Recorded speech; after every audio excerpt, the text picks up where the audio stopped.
Hi, I'm Scott Stein, and Apple announced a new line of MacBook Airs at WWDC, as expected, because there are new Intel 4th generation processors that are out there with a good speed bump and some battery life advantages to boot. And sure enough, Apple's claims on the new 2013 MacBook Airs, battery-wise, are amazingly impressive.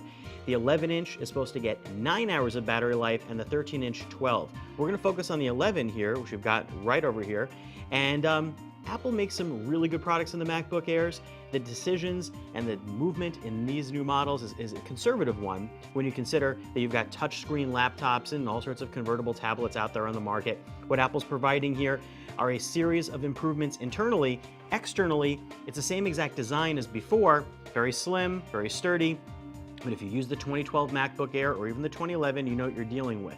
Coming along with the battery life boost are those Intel 4th generation processors, which come in the form of a Core i5, or you can upgrade to a dual-core i7, just like last year, but with the new models. And there are better integrated graphics. Intel HD 5000 graphics, which are better than you might find in some other equivalent processors. What you're going to get here are better gaming graphics, you're going to get better graphics and performance boosts for photo and video editing, and that's useful. Apple also claims a little bit of an SSD speed boost, but between that and the processor, what it means is you get a lot zippier at startup, switching applications, and general performance.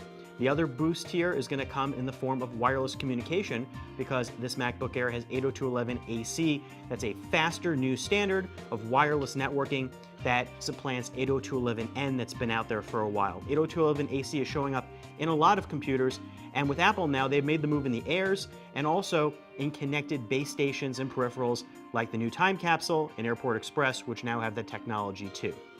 Another nice advantage here is that the new Airs are a little bit less expensive. You get more bang for your buck. The $999 MacBook Air 11-inch, which is the cheapest MacBook Air that Apple makes, it finally has 128 gigabytes of SSD storage, which is something we've waited for a while. Before it was 64 gigs, and that really doesn't cut it.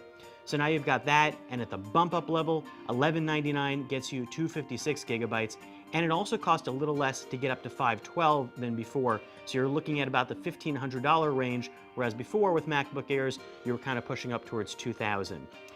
That's about it in terms of really big changes here. You're dealing with faster and hopefully a really big bump in battery life, and you're paying a little bit less for it. Stay tuned for our full review. I'm Scott Stein with the new 11-inch MacBook Air.